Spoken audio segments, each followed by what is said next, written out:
Hi అండి, నమస్తే. Welcome to Suhasni's kitchen. నేను మీ సుహాస్ని రెడ్డి. ఈరోజు మన కిచెన్లో చిట్టి చిట్టి పెసర పునుగులను చేసి చూపించబోతున్నా. చాలా రుచిగా ఉండే ఈ పెసర పునుగులు మార్నింగ్ టైంలో బ్రేక్ఫాస్ట్గా కానీ ఈవినింగ్ టైంలో స్నాక్స్గా కానీ చాలా బాగుంటాయండి. అంతేకాకుండా మంచి హెల్తీ రెసిపీ కూడా. ఇలా కేవలం పెసరపప్పు ఉంటే చాలు ఇంటిల్లిపాదికి నచ్చే ఈ బ్రేక్ఫాస్ట్ను తయారు చేసుకోవచ్చు. ఎలా తయారు చేసుకోవాలో ఈ వీడియోలో చూసి ఒక్కసారి ట్రై చేయండి. ఇందుకోసం ఒక బౌల్ తీసుకొని అందులోకి 1 కప్పు పెసరపప్పును తీసుకోవాలి. ఈ పెసరపప్పు 200 గ్రామ్స్ ఉందండి. ఈ 200 గ్రామ్ పెసరపప్పుతో ఎన్ని పునుగులు అవుతాయి, ఎంతమందికి అవుతాయో కూడా ఈ వీడియోలో క్లియర్గా చెప్తాను. ఇలా పెసరపప్పును 2 గంటల పాటు నీళ్ళను పోసి నానబెట్టుకోవాలి.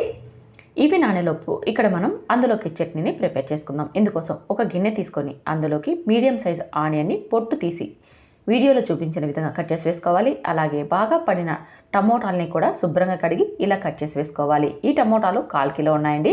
అలాగే 1 ఇంచు అల్లంని, తినగలిగే కారాన్ని బట్టి పచ్చిమిర్చిని, చిన్న గోలి సైజ్ అంత చింతపండును, అలాగే 1 స్పూన్ జీలకర్రని, కొద్దిగా వాటర్ని యాడ్ చేసి మెత్తగా ఉడికించుకోవాలి. 5 నిమిషాల పాటు మీడియం ఫ్లేమ్లో పెడితే మనకి ఈ టమోటాలు అనేది సాఫ్ట్గా ఉడికిపోతాయి. చూస్తున్నారుగా, ఈ విధంగా ఇలా ఉడికించేసేసుకొని స్టవ్ ఆపేసేసి కిందకి దించి ఈ మిశ్రమాన్నంతా స్టెయినర్లో మనం వడగట్టుకోవాలి.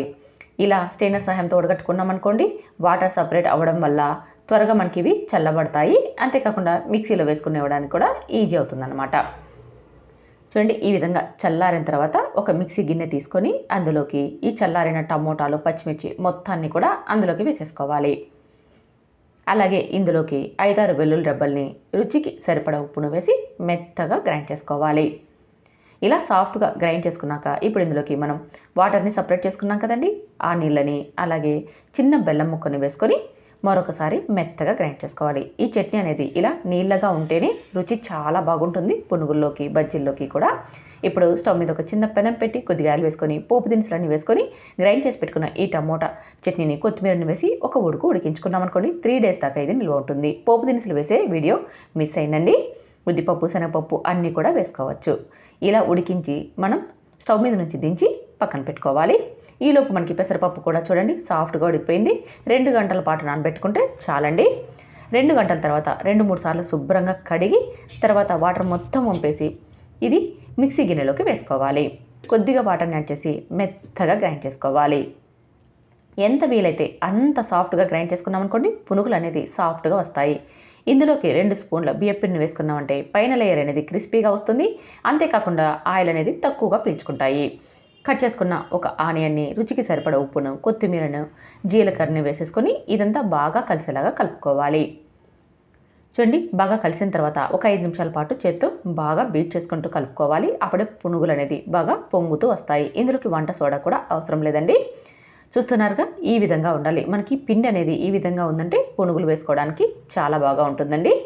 ఇప్పుడు స్టవ్ మీద డీప్ ఫ్రైకి సరిపడా ఆయిల్ పెట్టి ఆయిల్ వేడెక్కాక మంటని లో ఫ్లేమ్లోకి టర్న్ చేసుకొని ఆయిల్కి సరిపడా మొత్తంగా చిట్టిగా పునుగులన్నీ వేసుకోవాలి.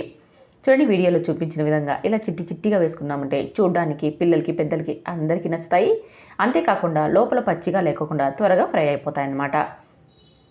చూస్తున్నారుగా, ఇలా అన్నీ వేసేసుకొని మంటని మీడియం ఫ్లేమ్లోకి టర్న్ చేసుకొని ఒక 5 నిమిషాల పాటు అటు ఇటు తిప్పుతూ కాల్చి తీసుకున్నామంటే పునుగులు అనేది రెడీ అయిపోతాయండి.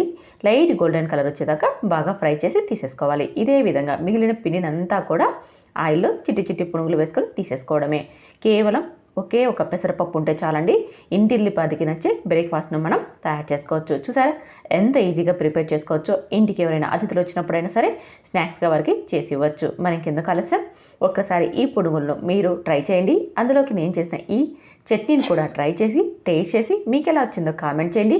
నచ్చితే మాత్రం లైక్ చేయండి, షేర్ చేయండి. ఇలాంటి టేస్టీ అండ్ హెల్తీ వంటకాల కోసం సుహాస్నిస్ కిచెన్ని సబ్స్క్రైబ్ చేసుకోండి. Thank you for watching.